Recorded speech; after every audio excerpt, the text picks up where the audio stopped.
So there is a new scheme which is going on, and the scheme is that there is a new dress made up of a completely new material which is available in the divine market, and this is one of the outlet stores. JP Nagar is another outlet store.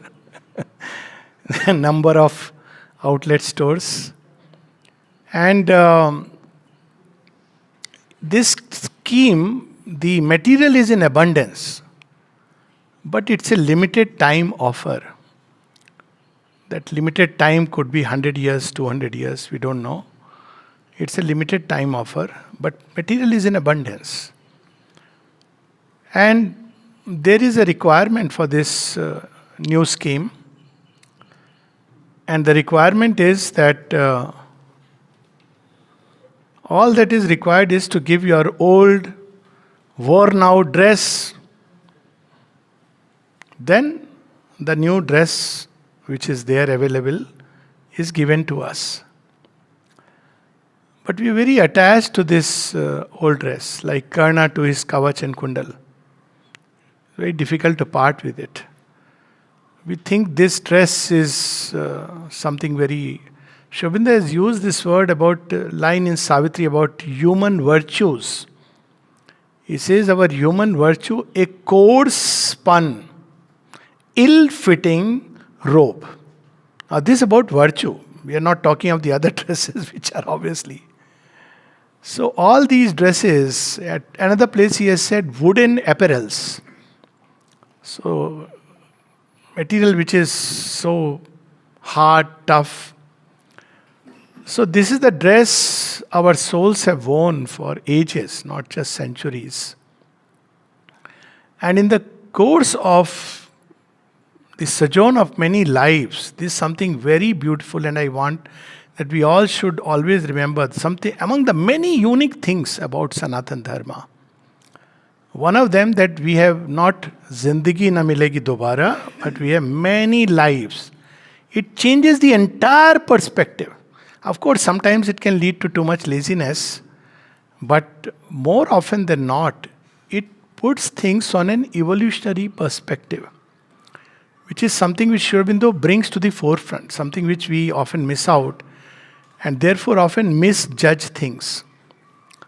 Just today I had, now after the train accident and all this, people ask questions. So one of them was that why has the divine made things the way they are? Now you see, if we believe that things are fixed forever, then this question is valid. Why did you make things the way they are? But the moment we say that things, we are all products in the making, nothing is finished, then it makes sense, we can understand it, that they are incidents in the drama of his varied plot. And as Sri Aurobindo says towards the end, wait for the last act of the epic of creation. So it's last act has started. We don't know how many scenes there would be. So the moment we understand this key, one of the key words that Sri Aurobindo has brought to us is evolution. Now it immediately makes us look forward. And one of the things which is again very beautiful among many other things, as I say, these are the background. One of them is that there is an evolutionary idea in Sanatan Dharma.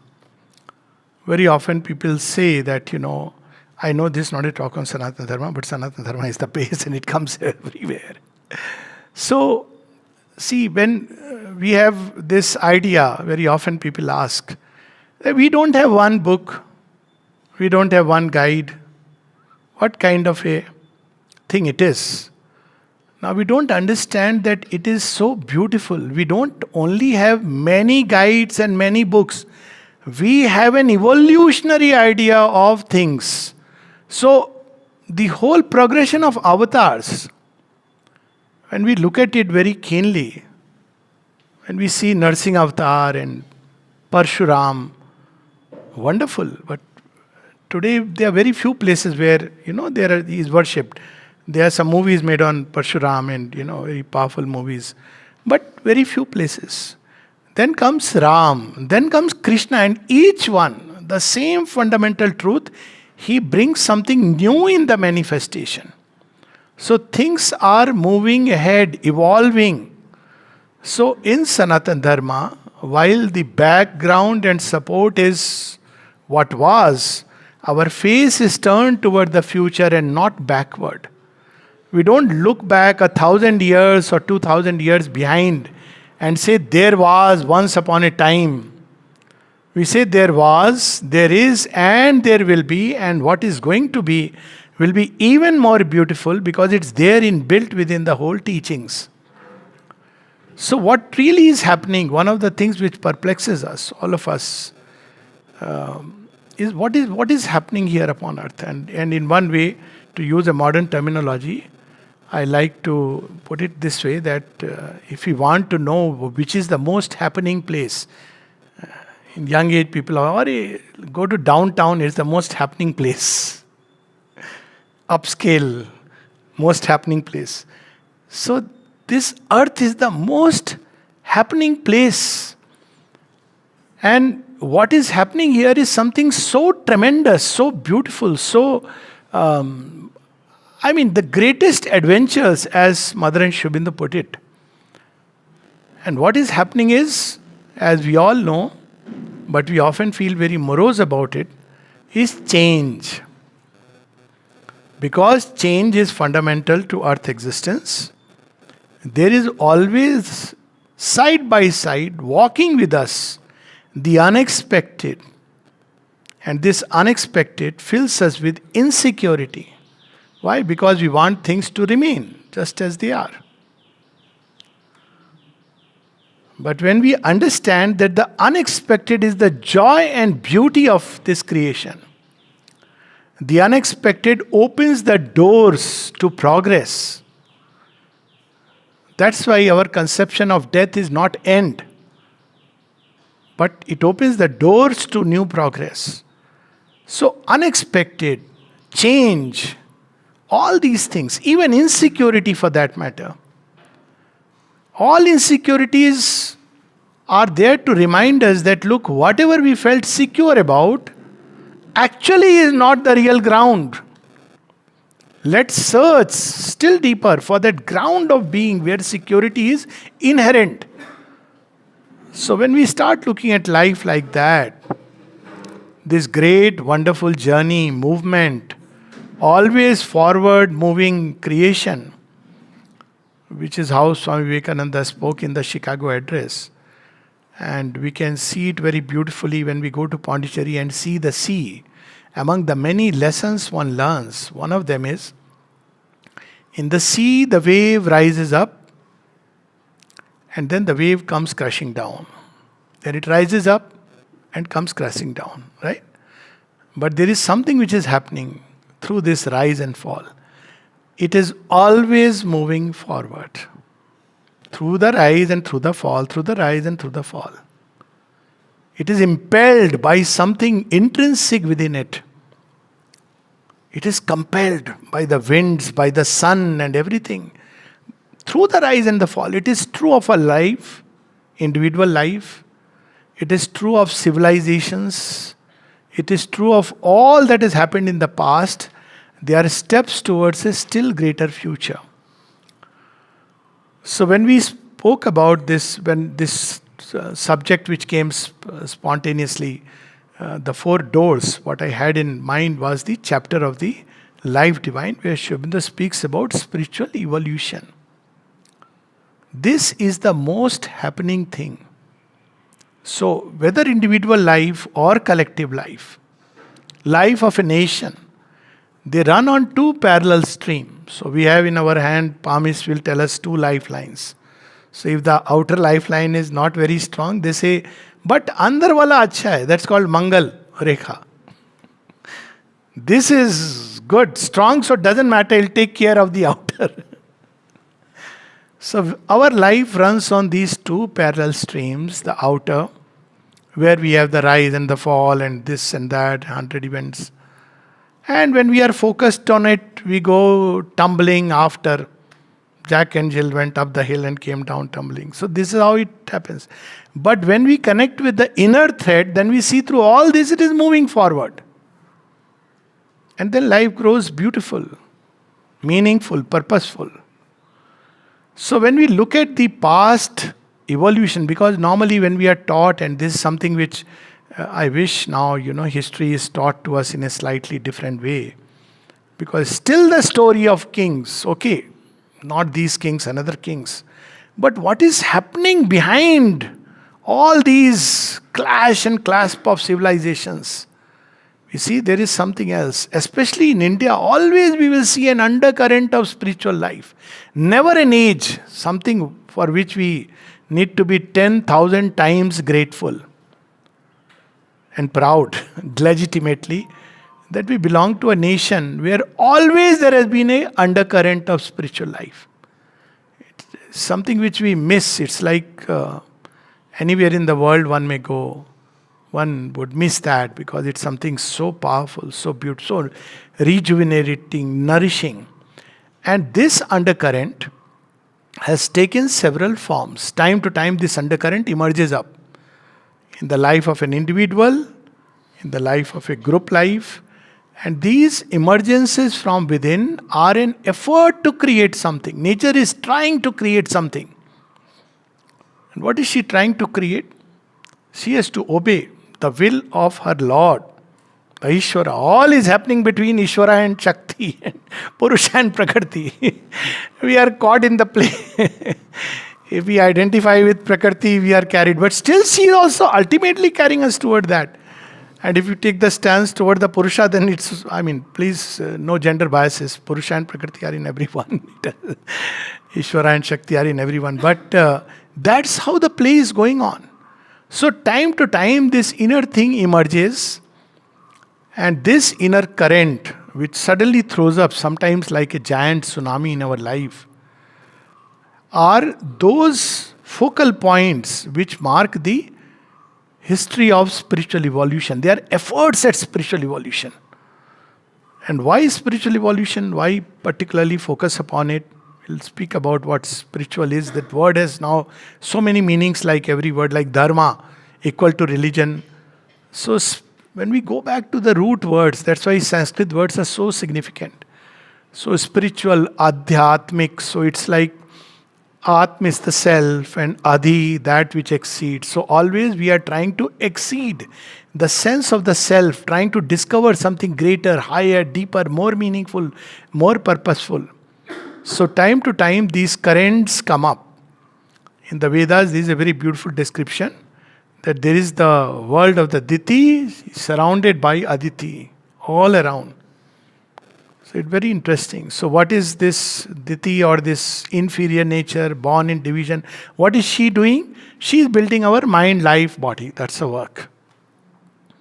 And what is Aditi doing? She is infiltrating it with seedings of the soul. Para Prakriti Jiva Bhuta. So all of us has something which belongs to Diti. And all of us have something which is the eternal portion of the Divine Mother, Aditi, the undivided consciousness. And the moment we discover it, life begins to change, because it's the same difference between finite, limited life and an infinite, limitless life. In every way, we can expand it into every horizon.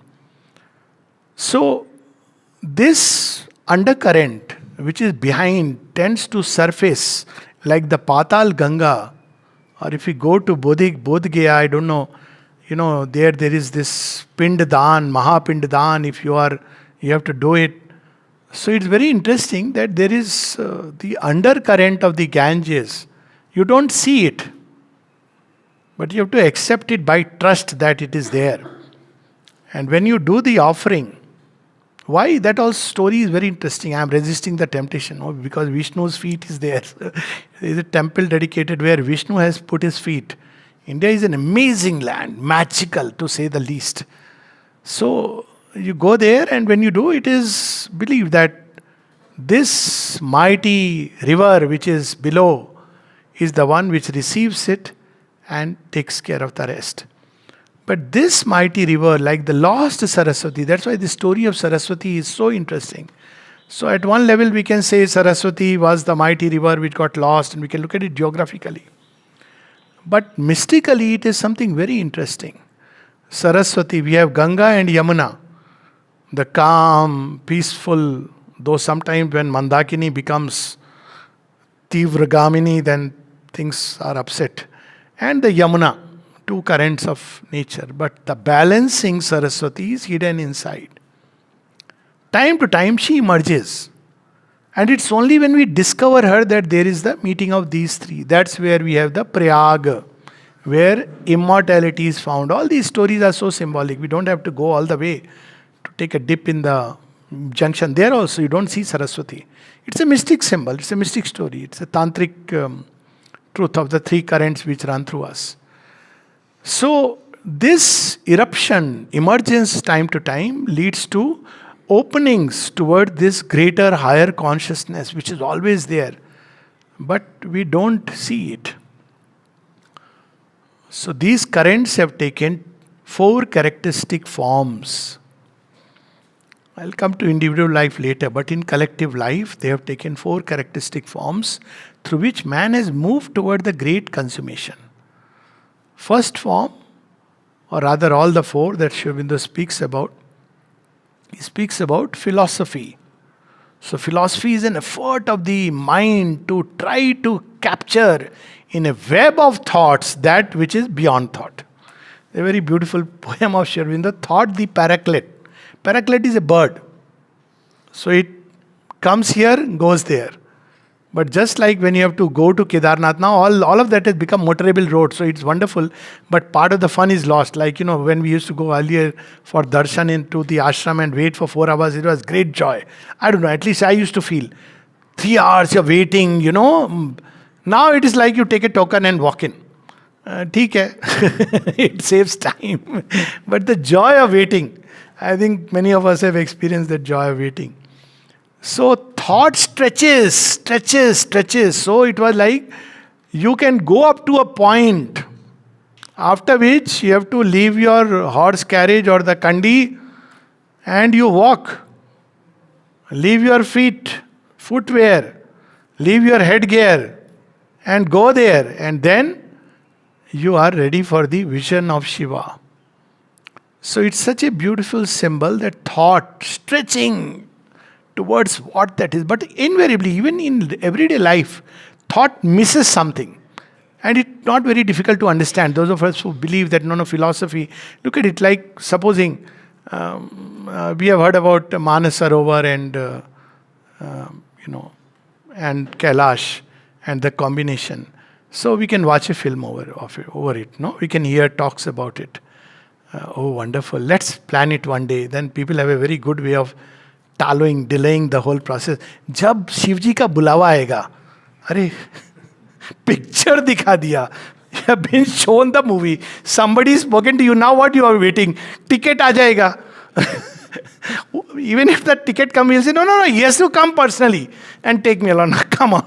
That's anyways. So this how. So we have heard everything about Manasarovar and Mount Kailash. We have read all about it. We have watched a movie and everything. And we are thinking what it will be when we go there. And recently there was a nice movie, not on Manasarovar, but Uchai. I think some of us may have seen it. I'm not doing any promos and nobody is paying me for these advertisements. But it's a movie which is very interesting. So when you actually go there, it's an aha experience. Your words cannot capture it. Words are stunned into silence. And you realize the limitation of all the words, all that you have heard, all that has been spoken, all that has been read, appears sweet nothing. And all that you could later on speak about it and write about it appears sweet nothing. Because that one moment, that one glimpse, that's what they show in the movie, Amitabh is sort of going through a kind of demented state, and then suddenly when he stands and he loses the entire. So thought, spiritual philosophy has been an effort. Now why this is important? Because we often mistake that spiritual philosophy is equivalent to spirituality. We may read all the books on Vedanta, and yet we know nothing about the eternal at all. It doesn't mean we should not read. As I said, one starts with reading, one starts by hearing about somewhere, somebody tells about Mansarovar. We get engaged, but nothing unless we undertake the journey. So spiritual philosophy is when the mind has tried to understand what is behind creation. Beyond creation, is there an origin? Is there a source? And it has had this glimpse, that glimpse, somewhere or the other, our mind has conceptualized, and there are volumes and volumes for that one experience, one glimpse. So spiritual philosophy has been one of the efforts, doors. Shubhendu uses the word, it's doors, it's an effort through which a door opens. But when the door opens, when one day we close the book and say, I want the original author. And we pick the pilgrim staff of faith and the torch of aspiration, and come what may. But it has done its work. Wonderful work. So spiritual philosophy is an effort of the mind to seek that which exceeds, about which it is said, Yasmin vigyate vigyati sarvam. It also says that not only knowing which all else is known, but he says, if you have the thought of it, you know it not. Because that last step, it goes beyond all that has been read or heard. It's so wonderful. What is the other road? The other road or door, the other door in spiritual evolution is religion. Now this is a door from the mind and there is a door from the heart. Religion doesn't care about what you conceptualize about God. It doesn't talk about Vedanta or Advaita or Dvaita or Dvaita Dvaita or Visishta Dvaita or Bheda Bhed doctrine. It says, I love because I sense something, that presence. And initially, like we capture the divine in philosophy through a net of words and books and scriptures, which at some point we have to exceed. That's why the Gita and Shri Aurobindo both say, Shabd Brahmati Vartate. Don't become a slave to the thoughts, because what is going to become transcends it.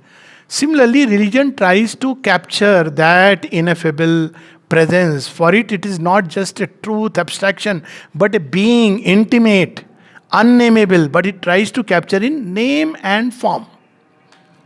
It becomes so easy. And then, with name and forms, it tries to relate with that which has no name, no form, and can assume all names and all forms. But it tries to go through that process, through that door. And it's wonderful because it opens the door of the heart. But again, just like philosophy, if the heart is just too satisfied with only what is called as the Bahya Puja, then we miss the point. We miss the point because the master has to be discovered within. And no amount of his description, all the names, Aditya Sahasranam, Aditya Hridayam, and Vishnu Sahasranam, Lalita Sahasranam, none of them can capture. All names, you see that grand vision on the battlefield of Kurukshetra, Vishwarup. What name can really capture him? It, her, or whatever that, because there is no name which suits, and yet someone with whom we can relate, connect. The beauty of religion is that it has taught man that you can connect with that presence. It's not just an abstraction. The problem of thought is it leads to an abstraction. There is an impersonal, vast Brahman. But religion teaches us that impersonal is also personal and supra-personal, and you can connect with him, relate with him. So this is something so beautiful, religion. But again, if we stop with a name and form the way it has been, if we do not universalize the conception of the deity, as Sri Aurobindo says in the Synthesis of Yoga, then we again stop our spiritual evolution. That which came to lead us itself becomes a stumbling block. Just like philosophy can become a stumbling block if we start reading and talking and discussing and debating, then it becomes a stumbling block. Same with religion. If we remain shut in formulas, and sometimes Savitri has a lot of humor in it. So there is one of the places where he talks about this, and he says, this about, at the mental level, how to the universal in a chapel prayed, whose doors were shut to the universe. To the universal in a chapel prayed, whose doors were shut to the universe. And in creeds and cults we tie him. He loves to escape. Old naughty Krishna. Nobody can tie him. If he ties only by his own choice. Bhaya Pragat Kripala, Tina Deyala, Kaushalya. Then says, you show me that other form, huh? What is that? Tajirupa. Come back to the child form. And he takes the child form out of his own will. Otherwise you can't. So he has assumed all this. It's wonderful. But the moment we take that, now this is a very tricky thing. Is it that we are talking of go beyond the form to the formless? No.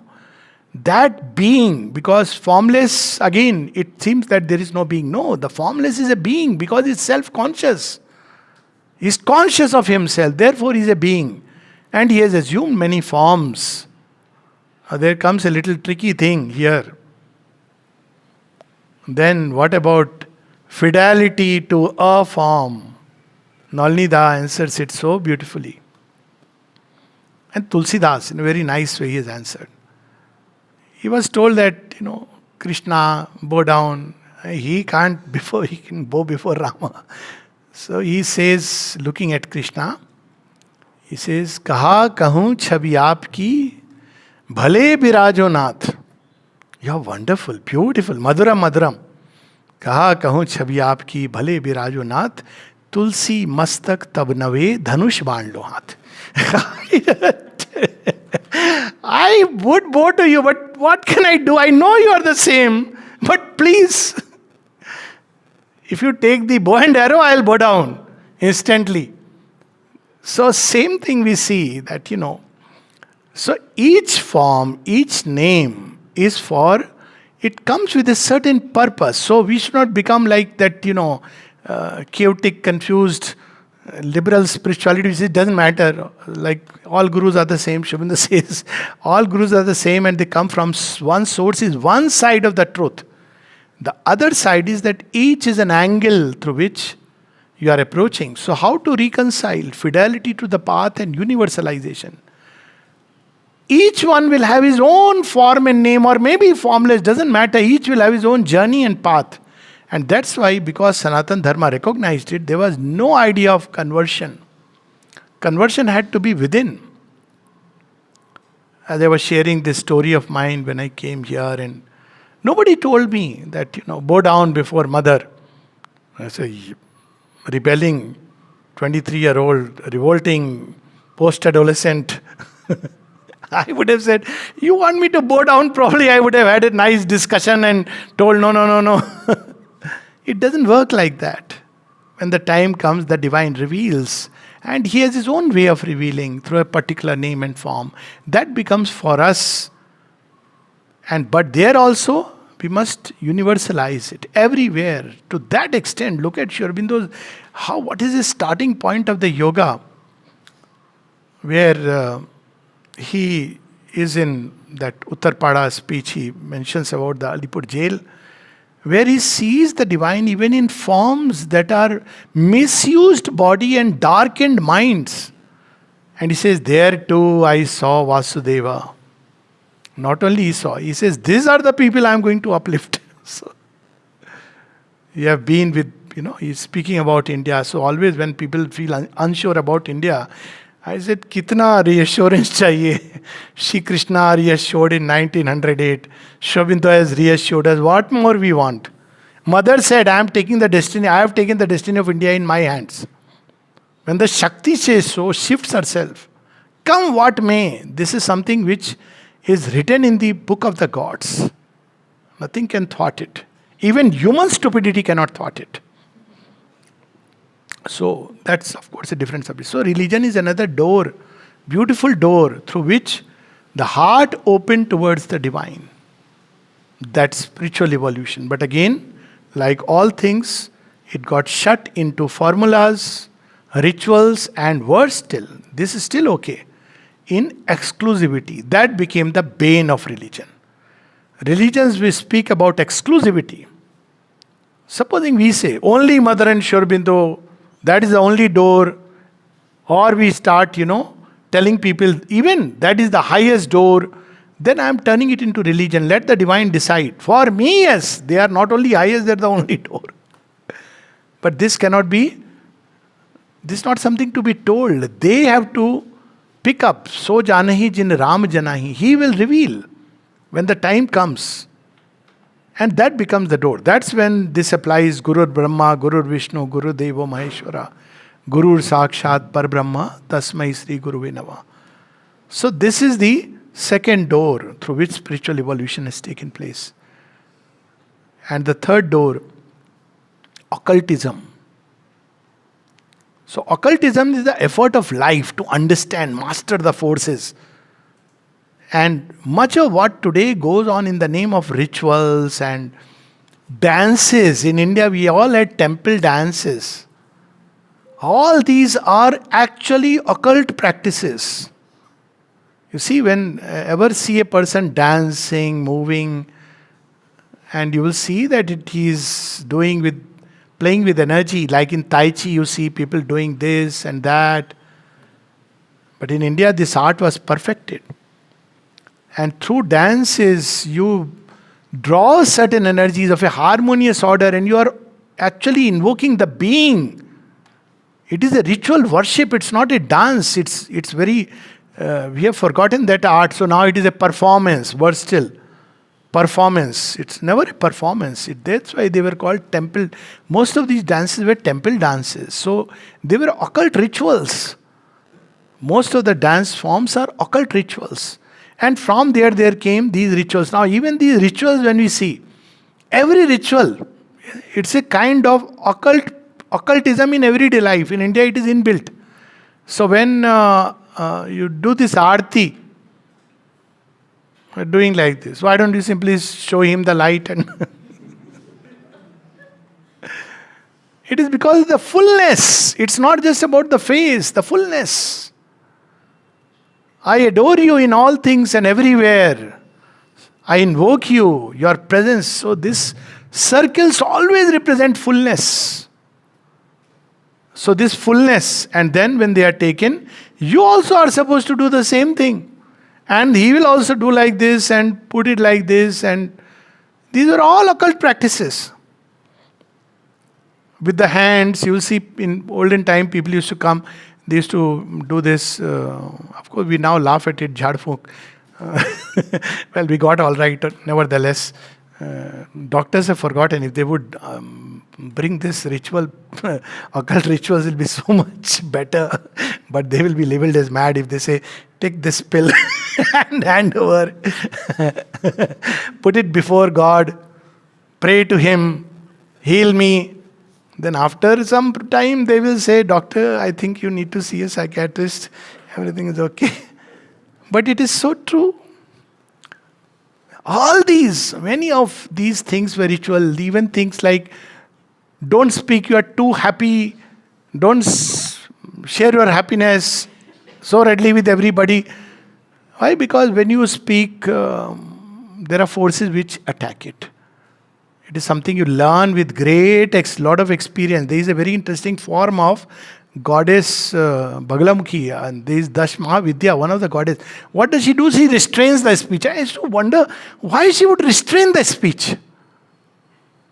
Normally you feel Saraswati is inspiring. Why she is restraining? And then you realize why she is restraining. Apart from conserving things, speaking is you are letting things open to all. All the forces. That's why the mother says, don't brag. Occultism is inbuilt in the fabric of Indian life. So much so that now, of course, we use the word, we have lost all that knowledge. So it's superstition, this, that. And yes, many things have got mixed up. Many of the concepts which were not there within us have entered through another door, and this door, the color black. And this was a whole science which. So occultism is basically connected with life and will, wanting to master all the forces. So they went deeper and deeper, and this came from Tantra. Much of, how much ever we may condemn Tantra, and of course there are sides of it, but the Indian life, the Durga Puja, all these are all Kundalini and Tantric rituals, all of them, Shakt, they come from the Shakt cults, and of course Vaishnava cults, they were all laced with that Tantric element. So occultism, which was one of the doors, because they said, okay, loving the divine is okay, loving that ineffable, talking about him fine, but in real life, in practical life, how do I deal with it? But again, like both these aspects, this also had its limits. And the limit was, what does occultism do? It finds so many powers and aspects through which life, we have mantra for every deity. But what we do in the process, in Savitri we have wonderful description, goddess of the greater mind. By knowing too much, they missed the one thing to be known. And the transcendent kept her secrecy. So always occult and the spiritual. Occult could take us to the door, but it could never match the spiritual. Spiritual is the one. And we have the typical story of Prahlad and Hiranyakashipu.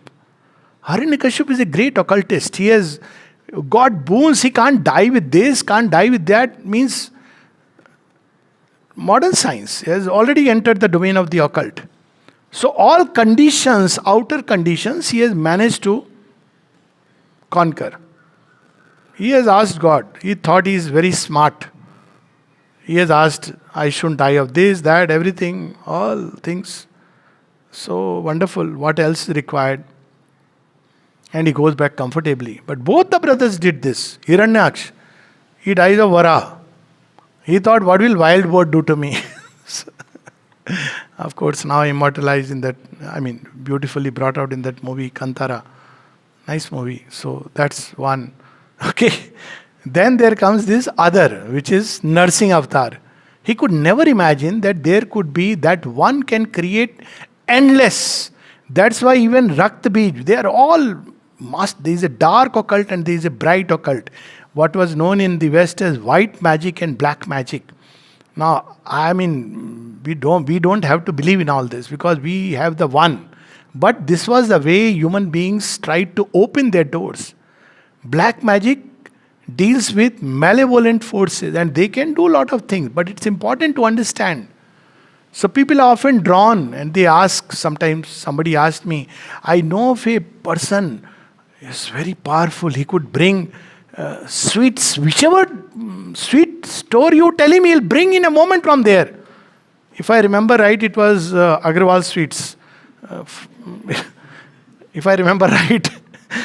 No, it's a nice. So he could bring in a moment. You tell him and with this particular sweet and he would bring it. He's saying, how do they do it, Alokta? I don't know. My problem is different. I would rather say somebody powerful who can take away from me the craving of sweets. See, this is the difference. Occult is something where you master, and there are forces like that.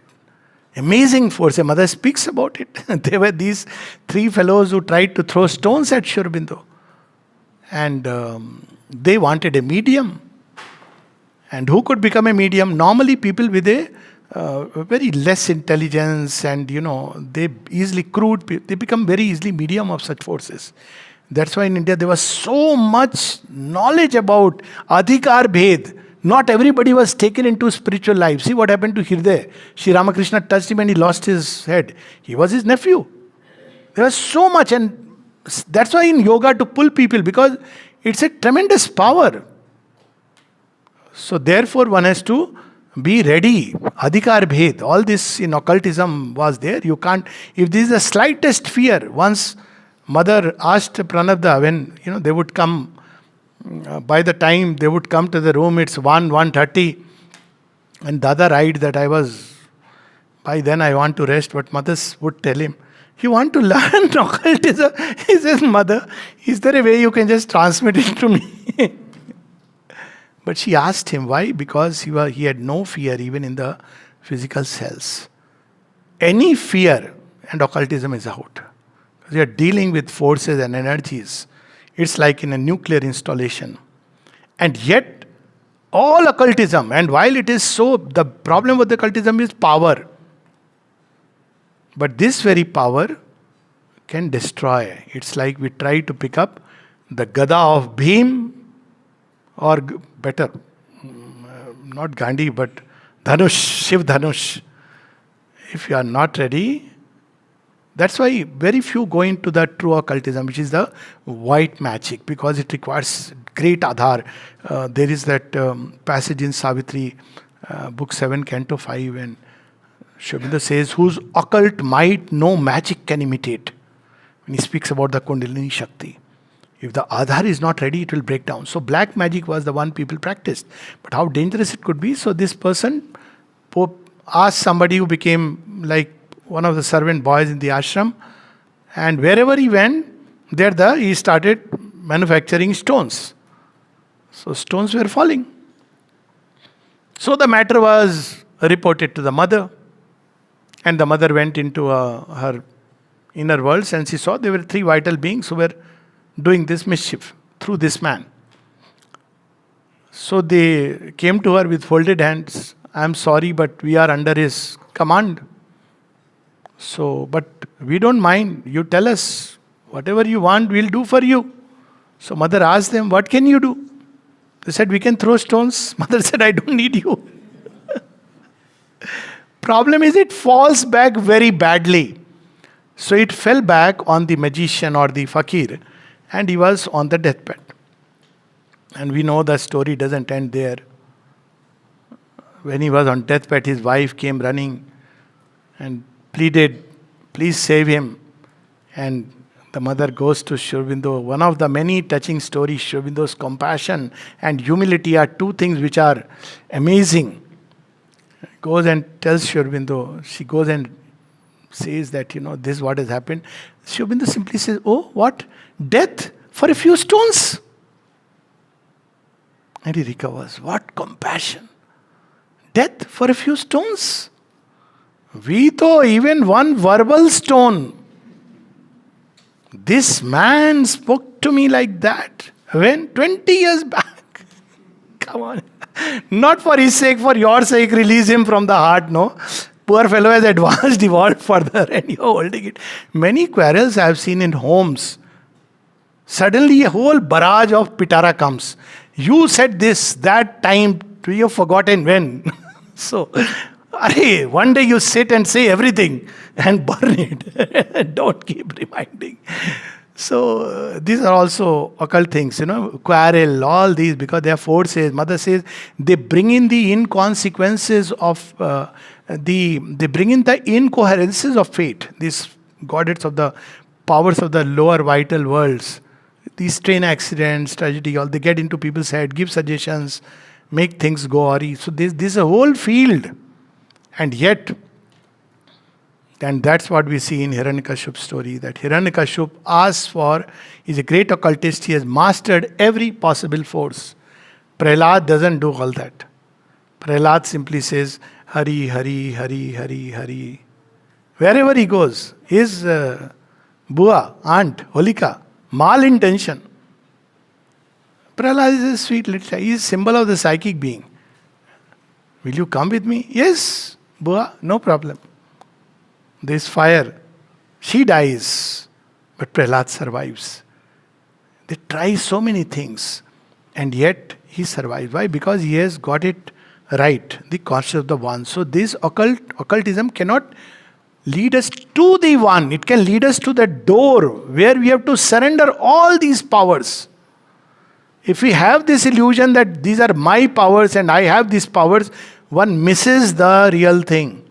Beautifully, Sri Aurobindo describes in one of his poems, Mahatmas. So as the poem goes, very interesting things Mother and Sri Aurobindo have revealed. One of that is that you may do Hatha Yoga and Raj Yoga and all these practices, yet you may not be spiritual. No, I'll not touch upon that. So, he goes and he wants to Krishna Dvaipayan Vyas. He has come to him for the knowledge, but he knows that this man is not ready. He says, okay, what have you done? I have done Hatha Yoga. In 3 days I have perfected. What? Let Sri Aurobindo says, what men in Kali Yuga, the yoga of the old Lemurian kings. This is not Hatha Yoga what we practice. What we are practicing is some good exercises drawn from there. It's okay. It's good for the body and mind. Nothing wrong in doing exercises which are helpful. But Hatha Yoga of the old Lemurian kings, standing on one feet. This is what Hiranyakashipu, all these people did that Hatha Yoga. So, anyways, through the body they had opened a door. So this is how. So he says, no, it's not enough. I know you have done all this. Go and come back to me after some time. So he practices Raj Yoga.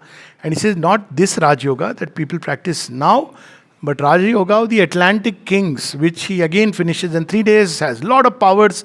Raj Yoga gives a lot of powers. Even Hatha Yoga gives Anima, Garima, Mahima, Lagima, Anima, all kinds of powers. Raj Yoga also gives Vyapti, Prakamya, many of the things. And then he comes and he is all shining locks and all very proud. Now you give me the ultimate knowledge. He says, find Krishna. So with all his occult knowledge, he tries to find Krishna and he can't find him.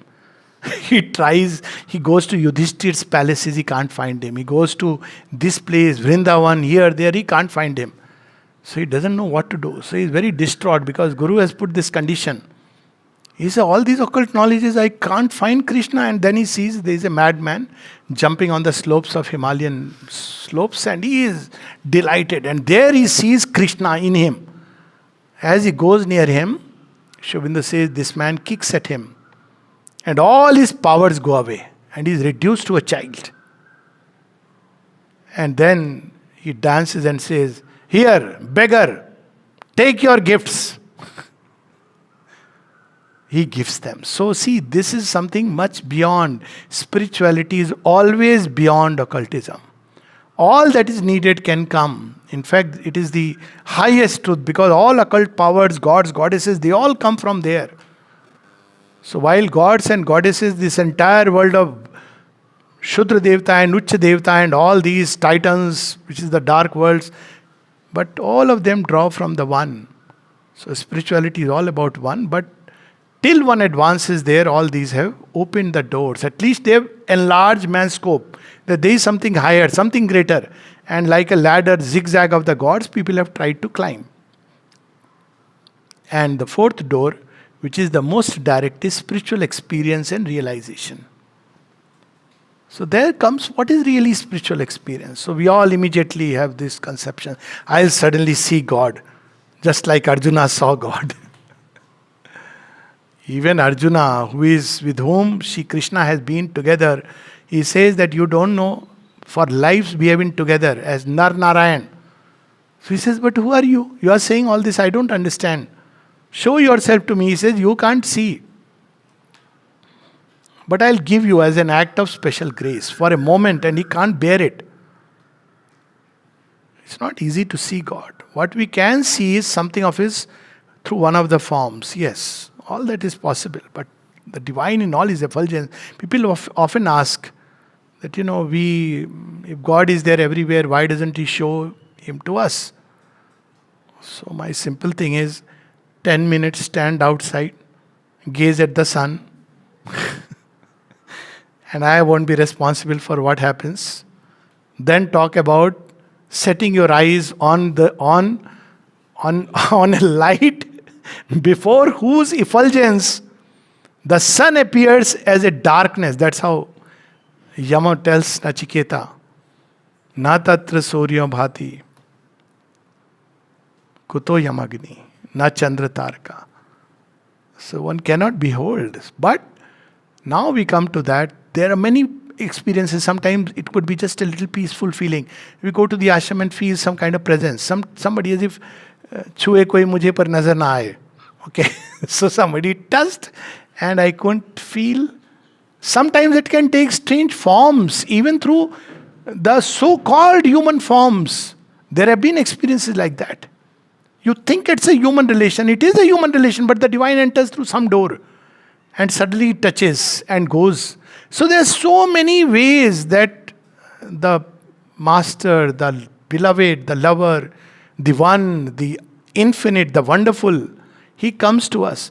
We are going through things and there is a sudden difficulty and something happens and the chariot turns in another direction. So spiritual conscious experiences are not just, in fact, if one were to write about spiritual experiences, it would literally be that endless. And I do believe that especially those who are marked for spiritual life, they do have some kind of an contact which translates itself into some kind of experience. That experience could be something like a strange urge, strong urge, pull towards a particular form, pull towards a particular, maybe a reading or a path or any, it can take any form. Or suddenly, I have seen people who come to Pondicherry repeatedly and I ask them, I'm sure it must be here also, why do you go? They say, अच्छा लगता है. You ask them, अच्छा लगता है means, how do you define that अच्छा लगता है? I feel nice. It can take plenty of forms. But there again, there are some more direct and some which are indirect, from behind the veil of secrecy. And then there are some really great ones, out of which the one experience where we see Sri Aurobindo's starting point. The Gita speaks about it, that rare is he who beholds me in samagram mam, in all my totality and completeness. People had spiritual experiences, great saints and sages. Some on peaks of trance, they had the bliss of the ineffable. Some that vast impersonal peace that surpasses all understanding. Some experience the doors of knowledge open and rivers come pouring down. Ila, Mahi, Saraswati, Bharati, all this. So people had different experiences. A power supporting their life, vibhuti, genius, all these are different grades of spiritual experiences. But again, there we see that we can stop there. And that's why it's important to understand these are early glimpses. One of the most beautiful, you see something beautiful about Sri Aurobindo, which we all want to remain young, I'm sure. No cream can make us young, that's for sure. It will keep the people who are manufacturing them young. Young or old, I don't know, but they will build nice houses, giving you the illusion of fair and lovely. First of all, I don't know this racist cream. Why fair is lovely? We have Shyama Sundar. So, anyways, that's a different story. But point is that if we want to remain young, we should always look towards the future. Why? Because these are the three characteristics. Child is always full of wonder. Child means always we should have a little child within us. What is that child thing within us? Always not satisfied with any number of explanations. Oh, I have read this book, this is how things are. Sometimes I have asked people, what do we really know? People say, this world is like this like this like that. I say, are you so very sure? Go to the depth. You will see you don't know. There comes a point you don't know. That's when we are ready for knowledge. Child is always full of wonder. For him, life is full of wonder. Because he doesn't know. We form presumptions. Very soon we just fix things as if we know it all. There's a nice limerick on it. Someone says, my name is Benjamin Jowett. I am a graduate from Balliol College. All that is knowledge, I know it. What I do not know is not knowledge.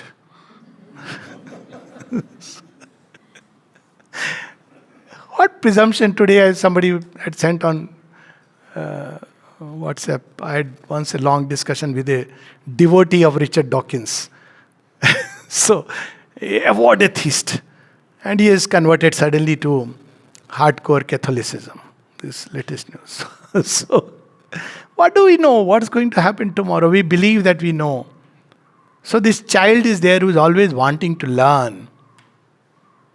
And the youth is there always wanting to try new things, not be satisfied with any experience, however great. Even if one had the vision of God, what next?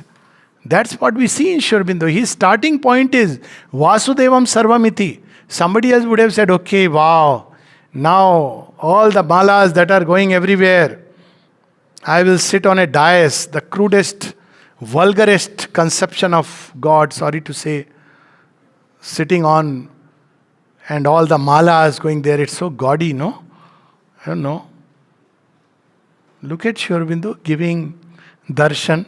Sri Aurobindo and the mother sitting on a sofa. If you look at that sofa, actually it is fairly small with till date, same. But it was not the malas and all this, but looking at him it was difficult to behold. That was darshan. So that all these adulations, nothing, always. So Sri Aurobindo, after all those realizations, he says, no, there is something more to do. And what does he say? All these spiritual experiences and realization, he writes a letter to Barin, his brother. He says, sir, what are you doing there? Why don't you tie your bundles like everybody else? Because he had not even taken a single disciple. So he says, I am not in a hurry. Let others tie their bundles. I am not in a hurry to tie my bundle. I have done my share of man making. Now I want to do divine man making. Sir, do it now. He says, no. Up till now, he writes in a letter, all that the average Vedantin has touched is nothing but the helm of the transcendent. A hurried glimpse into the unknown. All that an average devotee has experienced is nothing but a little spilth from the nectar of the rain of gods. That's all. And it has maddened him. That's not what I want. I don't want to make another emotional fervor and, big philosophy like that. This is all that is done. Now I am into another pursuit. When he speaks about supermind, he says, 10 years I am able to rise into the last of the three layers of the supermind. Just imagine looking forward toward the future. How the mother, he had all the experience. Now in the cells, all the cells must experience it. What patience, perseverance, and for every one of us. So even spiritual realizations and experiences they are the most direct entry, no doubt about it. They leave a stamp, but they don't change. Sri Aurobindo says something very interesting. Spiritual experiences leave a stamp. A beautiful stamp. But they don't change us. Realizations, yes, realization is the next level. Realization is when an experience gets established. I have feeling of peace. It's an experience. When peace is established, it cannot be shaken even on the battlefield, then it's a realization. But even that is not adequate. So how Sri Aurobindo keeps moving? All these, when we look back, he says, are preparations. That is the beauty of Sri Aurobindo. So what's going to come? What is left undone?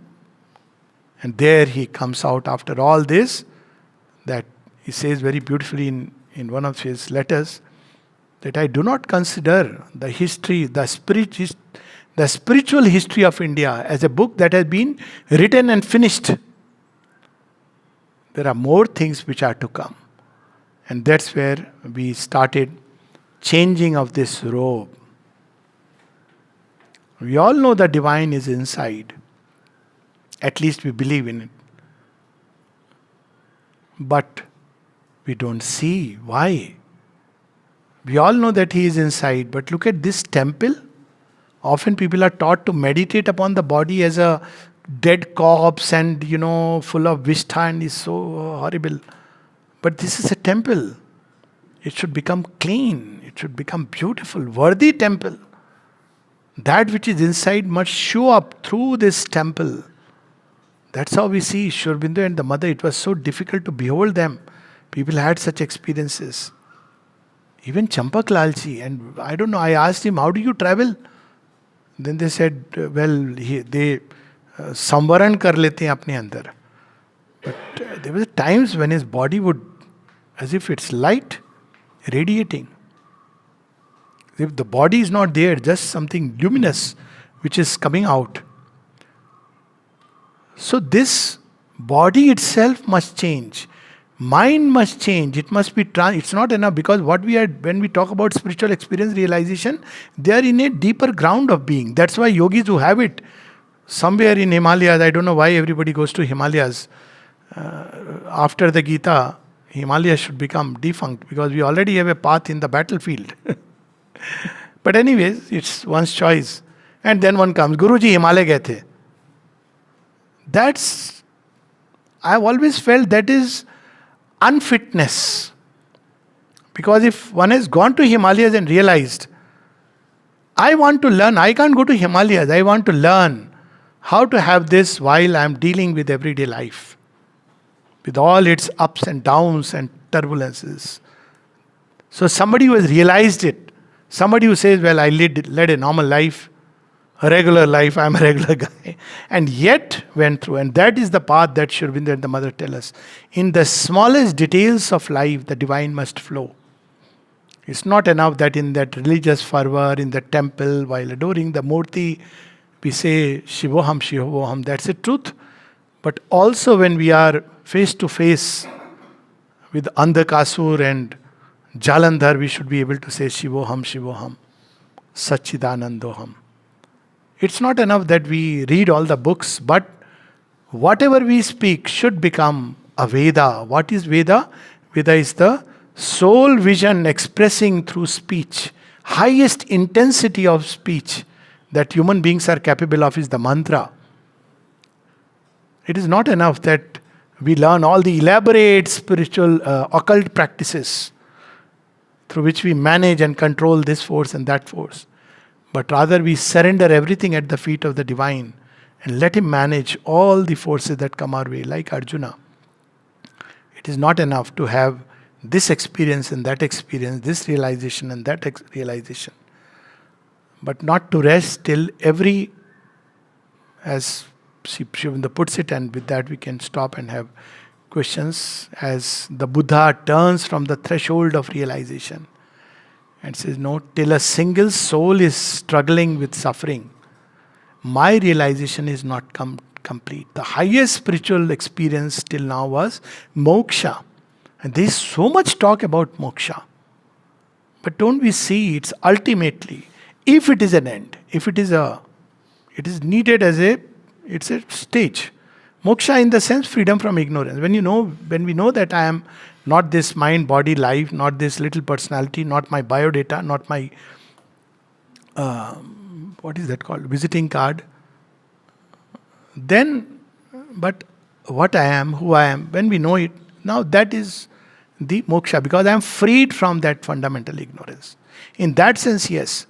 But where we see doctrines of moksha, this was not so in ancient India. This became much later as something very prominent. And moksha took this idea, not as freedom like Janak and Krishna and Bhishma, but it took that form of otherworldliness. Then we missed the point. And moksha as an end point where my personal being or soul merges with the divine and is done with suffering and pain. How selfish, one would say. While countless souls are struggling and suffering, and this world remains still held in the hollow of the hands of Rudra. Rudra is still okay, but the Asura and the Rakshasa and the Pishacha hold it. So as long as that is there, how can one individual moksha? That's why Sri Aurobindo says it's not enough to discover the God within, but also to discover him in his universality, in the entire cosmos, the working, and participate, play one's own role. And then beyond the cosmos, in his transcendent being, as he says, I manifest. It's the right answer to Descartes.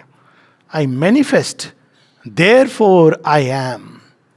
And because I transcend the cosmos and the manifestation, therefore I am. So this is the long journey. All this was preparation. These are the doors. Individually, they take the form of through the mind, Jnana Yoga, through the heart, Bhakti Yoga, through life and its forces, Karma Yoga. Even the body must engage in yoga, which is something new. Hatha Yoga is not yoga, supramental yoga.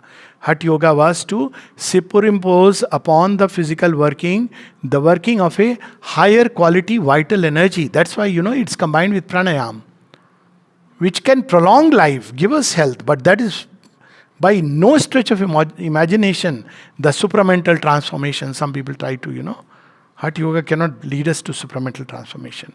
But even the body must remember God and must taste immortality. I think I will stop here. Already stressed, but any questions, I'll be very happy. Yes, please. Shankaracharya told this world is an illusion, but he went round from south to north 3-4 times and started establishing mutts. Yes. And he moved, telling that his world is illusion. Yes. At the same time told the world is very real. It's not illusion. But he was there on the room itself. He didn't left the room. For quite a long time he stayed there only. Yes. So, of course, there is an aphorism of Sri Aurobindo on this. But I'll not talk about that aphorism. It's about God laughed thrice. So, but that apart. So, and I'm not sure whether people understood Shankara, what he really said. But yes, that's how it is, that the world is an illusion. Now, Sri Aurobindo, and the difference between the illusionist Advaita and Sri Aurobindo used the word realistic Advaita for his own doctrine. The illusionist Advaita is where one regards this world as fundamentally a non-existent reality, which is a non-starter. Whereas Sri Aurobindo says it's an illusion in the sense it's a distortion of the real. And therefore it can be corrected. So here it's an illusion because we are wearing the wrong glasses. And if you change the right glasses, then you will see the world in its true reality, and then even the surface one can work to change it. This is one reason. Second is, in the entire spiritual history of mankind, there are very few instances, from whatever I have read, most of it, some rishis, for instance, Rishi Agastya, Vasisth, to name a couple of them. Subsequently, Sri Krishna. I'm leaping across many glimpses here and there, and of course Sri Aurobindo, where the individual realization was joined by the universal. So it's only when you become one in the cosmic consciousness that you can stay in a room and change and work up on the world. And obviously Sri Aurobindo had way back universalized his consciousness, because he had already the experience of Vasudevam Sarvamiti, which Shri Krishna says is very rare, but that's why he could be on the battleground as the Sarathi, but it didn't make a difference. He could act upon the entire I don't know, they are rarest of rare. What comes very with clarity is Shri Krishna and Sri Aurobindo. And if I read, or rather read between the lines in the stories, some of the stories of Rishi Agast, because he drank the whole sea, which is the waters of cosmic waters, and Vasisth Rishi, whose story Sri Aurobindo writes about, So they were aware, and they to an extent did act upon the cosmic consciousness while being in one place. But very rare, and obviously Shankaracharya was far from that. Having said that, I must say, because people get into this conflict, Shankaracharya, Buddha, all of them in their own time, in their own right, at their own place were right within their limitation. Because that was an age when to speak about, even to dream of transformation was impossible. People were drenched into, killing and plundering, building empires and this, that. So he had to see, always asceticism comes to correct an excess of rajas. So asceticism comes as even in individual life. But if you make it the way of life, his mistake was that he generalized it. That was the error. As an individual, it's perfectly fine. For a few faithful, it's perfectly fine. But when you make moksha of that kind and sannyasa, like non-violence, the ideal of a race, you impoverish it. And that, I think, was the bigger error. And more than him, people adopted even now. They still, I often say that at least now, minimum we should speak about the Gita and the ideal of Shri Krishna. That's the minimum that will save us from many errors. And some people take a great offense, but once I said that Rashtrapita is not Gandhi.